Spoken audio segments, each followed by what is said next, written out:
Senang berjumpa dengan seluruh penonton setia channel YouTube Irawan Harahap. Hari ini kita kembali akan membahas tentang persoalan-persoalan hukum. Namun ini cukup berbeda. Kita tidak membahas mengenai uraian pasal, tetapi kita akan coba berkaca pada putusan yang telah ada di ranah hukum Indonesia, khususnya mengenai yang saya akan fokuskan pada beberapa waktu ke depan adalah hutang piutang. Karena saya yakin pada saat pandemi COVID seperti ini ya akan banyak terjadi gagal bayar atau gagal pembayaran pinjaman. Nah, saya mendasarkan paparan hari ini pada buku yang berjudul Kompilasi Abstrak Hukum Putusan Mahkamah Agung tentang Hukum Hutang Piutang. Pada keseharian kita sering bertemu kasus begini. Ada orang yang berhutang, kemudian ternyata tidak bisa membayar hutangnya. Namun pada saat dia berhutang, dia memberikan jaminan seperti cek atau bilet giro. Tapi ketika coba dicairkan, ternyata perkara itu muncul karena bilet gironya ternyata kosong. Ada satu kasus, kalau kita baca dalam buku ini, tepatnya pada pasal 2, pada halaman 298, yang berjudul Kasus Hutang Piutang Dilaporkan pada Polisi. Kasus posisinya adalah ada dua orang yang berhutang pada seorang kreditur. Ternyata pada saat dia berhutang, memberikan jaminan bilet giro dan juga berjanji akan memberikan bunga sejumlah 25% hingga 30% per bulan. Namun, bilet giro itu ternyata kosong dan tidak ada dananya. Lalu sang kreditur kemudian melaporkan pada polisi, ya. Kemudian ternyata oleh kepolisian perkara itu dilanjutkan. Singkat cerita, perkara itu kemudian diputuslah di Pengadilan Negeri Samarinda, yang memberikan putusan amarnya adalah perbuatan yang dituduhkan pada terdakwa bukan merupakan kejahatan atau pelanggaran. Jadi debitur itu kemudian tidak bisa dipidana.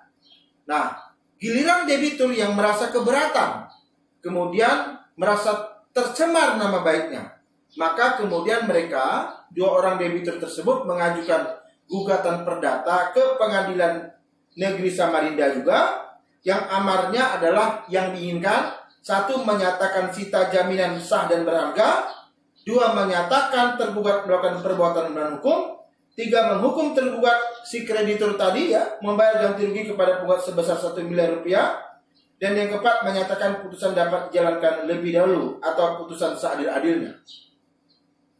Putusan ini atau perkara ini kemudian diputuslah di Pengadilan Negeri Samarinda. Pada amarnya mengatakan dalam eksepsi menerima eksepsi tergugat. Kedua, menyatakan gugatan penggugat tidak dapat diterima. Jadi dua orang ini menggugat si kreditur karena merasa dicemarkan, namun dinyatakan gugatannya tidak dapat diterima.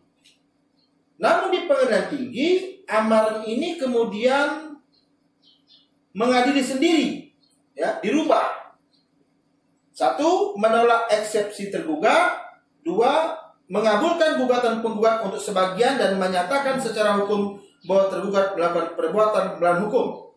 Menghukum tergugat untuk membayar ganti rugi pada penggugat sebesar 1 miliar rupiah. Jadi pada tingkat Pengadilan Tinggi berbalik dan berpihaklah pada penggugat. Nah, lalu si tergugat kemudian mengajukan kasasi di tingkat Mahkamah Agung. Nah, pada tingkatan Mahkamah Agung kemudian Mahkamah Agung memberikan putusan mengadili membatalkan putusan Pengadilan Tinggi Kalimantan Timur di Samarinda tanggal 2 Juni 1990, menolak eksepsi tergugat dan menolak gugatan penggugat seluruhnya. Seperti biasa dalam buku-buku tentang variabel ini terdapat catatan hukum atau abstrak hukum. Nah, saya coba bacakan abstrak hukum yang ada dari perkara ini. Di sini dikatakan seorang pemilik uang yang merasa dirugikan karena piutangnya pada saat jatuh tempo tidak dibayar oleh peminjam uang, sedangkan giro biliet yang diterimanya sebagai jaminan hutang pada saat dicairkan di bank ternyata kosong, tidak ada dananya, maka pemilik uang kemudian melaporkan atau mengadukan ke kepolisian bahwa dirinya sebagai pemilik uang telah ditipu oleh peminjam uang. Jadi dia melaporkan. Dalam proses peradilan pidana dari tingkat pertama sampai tingkat kasasi telah diputuskan bahwa peminjam uang dilepas dari segala tuntutan hukum karena perbuatan peminjam uang tersebut adalah bukan merupakan perbuatan pidana, baik kejahatan maupun pelanggaran.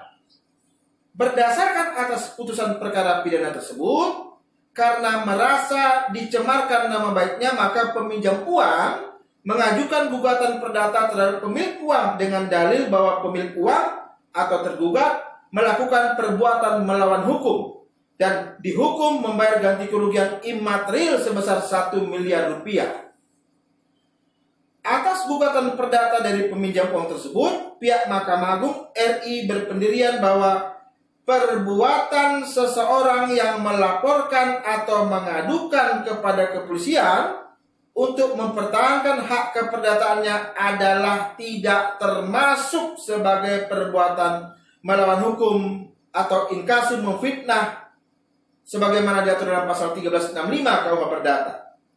Putusan Mahkamah Agung RI ini sesuai dengan putusan sebelumnya, yaitu jurisprudensi nomor 562K/SIP/1973 dalam kasus yang sama atau hampir sama.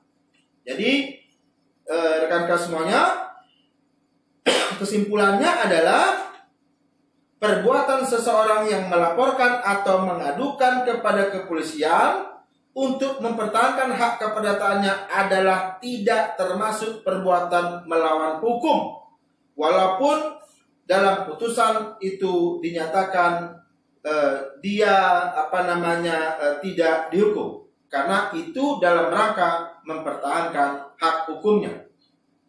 Demikian satu kasus ini, ya. Nanti kita akan bahas kasus-kasus yang lainnya, karena dalam buku ini juga terdapat 78 kasus yang nanti kita akan bisa lihat kasus-kasus khusus berkaitan dengan hukum hutang piutang. Assalamualaikum warahmatullahi wabarakatuh.